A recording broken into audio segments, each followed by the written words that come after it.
দেখেন, বাংলাদেশের বাস্তবতায় আমরা যখন ঢাকা বিশ্ববিদ্যালয়ে ভর্তি পরীক্ষার প্রস্তুতি নিচ্ছিলাম, তখন আমরা পারিভাষিক শব্দ পড়তাম। পারিভাষিক শব্দ পড়ার সময় পড়েছিলাম অ্যাবসকন্ড, ফেরারি, পলাতক, অ্যাবসকন্ড, ফেরারি, পলাতক, অ্যাবসকন্ড, ফেরারি, পলাতক। এইভাবে এই পারিভাষিক শব্দগুলো মুখস্থ করেছিলাম। মজার ব্যাপার হলো, আমি আপনাকে আজকে অ্যাবসকন্ড অর্থ পলাতক পড়াবো, কিন্তু আপনি এর সাথে আরও অনেকগুলো জিনিস একসাথে শিখবেন। এজন্য আপনাকে আমি শুরুতে যে কথাটা বলি, আপনি মূলত কর্ণ ধরে আগাবেন। কি ধরে আগাবেন? কর্ণ ধরে আগাবেন, কর্ণ ধরে আগাবেন। এখন এটাতে নাই, দেখেন আপনি কর্ণ থাকলে বুঝবেন হাইড অর্থ দেয়। কি অর্থ দেয়? হাইড অর্থ দেয়। হাইড মানে কি না জানলে বাংলায় এটাকে বলে গোপন অর্থ দেয়। কি অর্থ দেয়? এবার বুঝছেন, গোপন অর্থ দেয়। এখন আসি, এই অ্যাপসটা হলো এখানে প্রিফিক্স। এই অ্যাপস থাকলে মূলত অ্যাওয়ে অর্থ দেয়, দূরে অর্থ দেয়। তার মানে গোপন হইলেন দূরে, হাইড হইল দূরে। চিন্তা করে দেখেন, এই কন্ড মানে কি? এই কন্ড মানে গোপন হওয়া। কোথায় দূরে হইলেন? বাংলা এটাকে বলে অ্যাবসকন্ড মানে হলো পলাতক। আরেকটা শব্দ আছে ফেরারি। আচ্ছা, রিকন্ডাইট।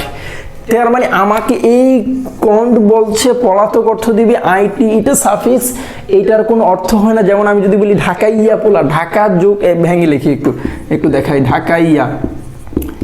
এখন দেখেন, আমি যদি এটাকে ভাঙি, ঢাকা যোগ ইয়া, আপনি যদি বলেন এই ইয়ার মানে কি, এই ইয়ার কোনো কিন্তু অর্থ নাই। তার মানে এই যে সাফিক্সটা, এই সাফিক্সটা যেটা, এই সাফিক্সের কিন্তু অর্থ হয় না। যেমন এইখানে আপনি যদি বলেন ইয়া আইয়ুহাল্লাযীনা আমানু, এটা কিন্তু এই আরবি ভাষার যে ইয়া আয়া হায়া আয় মাফতু, এই ইয়া না। তার মানে আপনাকে বোঝা লাগবে দিস ইজ সাফিক্স।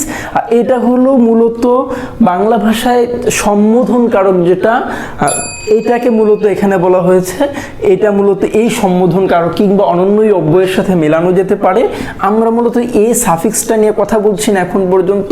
সাফিক্সটা অন্যভাবে আমরা ব্যবহার করতে পারি। কন্ড মানে কি অর্থ দেয়? পলাতক অর্থ দেয়, হাইড করা, গোপন অর্থ দেয়। তাহলে রিকন্ডাইট মানে কি? আমাদের অভিধানগুলোতে রিকন্ডাইট বলতে লেখা হয়েছে দুর্বুদ্ধ।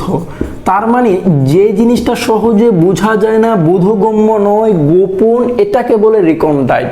এবার আপনি এই দুর্বুদ্ধ শব্দটিও যদি আবার ব্যাখ্যা করতে বলেন, তাহলে কিন্তু আমার জন্য এটাও সব সহজ হবে ব্যাখ্যা করা, কিন্তু একটু এটা বোঝা লাগবে। এবার আসি কন্ডিমেন্ট। কন্ডিমেন্ট বলতে গিয়ে আমার মনে পড়ছে ইন্দোনেশিয়ার সেই মশলার কথা, যে মশলার সাথে ভারতবর্ষ কিংবা ইন্দোনেশিয়া এইসব অঞ্চলে ইসলামের ইতিহাসের একটা চমৎকার মিল পাওয়া যায়। কন্ডিমেন্টের এই ম্যানটা আপনি সাফিক্স বুঝেছেন। আমরা আই নিয়ে বলেছিলাম, আইটা মূলত কানেক্টিভিটির জন্য ব্যবহার হয়। কন্ড মানে হাইড অর্থ দেয়, গোপন অর্থ দেয়। কন্ডিমেন্ট বললে আপনাকে বলবেন মশলা, যেটা আমি এতক্ষণ আলোচনা এনেছি। দেখেন, সাধারণত যেই মশলা আপনি রান্না করার সময় তরকারিতে দেয়া হয়, এই মশলাটা কিন্তু দেখা যায় না।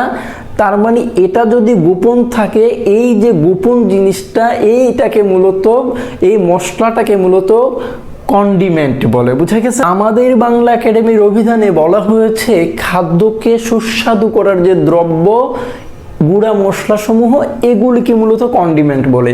আরো চমৎকার করে বলেছে। এবার আসি ইনস্কন্স। এই শব্দটি যদিও এই ধাতুগুলোর সাথে কিছু কিছু ইতিহাসবেত্তা, শব্দ বিশ্লেষক স্কন্স শব্দটিকে এভাবে বিশ্লেষণ করেছে, যদিও এই শব্দটিকে অন্য শব্দের সাথে মিলানো যায়, আবার কেউ কেউ গোপন শব্দের সাথে একটা সম্পৃক্ততা করেছে। এই জন্য এই শব্দটাকে আমি এখানে এনেছি। এই ইনস্কন্স শব্দের অর্থ নিজেকে লুকাইয়া রাখা। ঠিক তেমনি আবার এটা লিখে দিচ্ছি। কন্ডিমেন্ট বললে সাধারণত আমরা বুঝিয়ে নিচ্ছি মশলা। মশলা দেখেন, যদি বলি মশলা, এর সাথে গোপন কোনো সম্পর্কই দেখা যায় না, কিন্তু আপনি কন্ডিমেন্ট বলতে আমি মশলা বলতে পারছি। দেখেন, ভিডিওগুলো খুব কষ্ট করে বানায়। আমি আপনাকে বলবো, আমার প্রচুর ইন্সপিরেশন দেওয়ার ক্ষেত্রে লাইক, কমেন্ট, শেয়ার এবং সাবস্ক্রাইব, এটা খুব গুরুত্বপূর্ণ।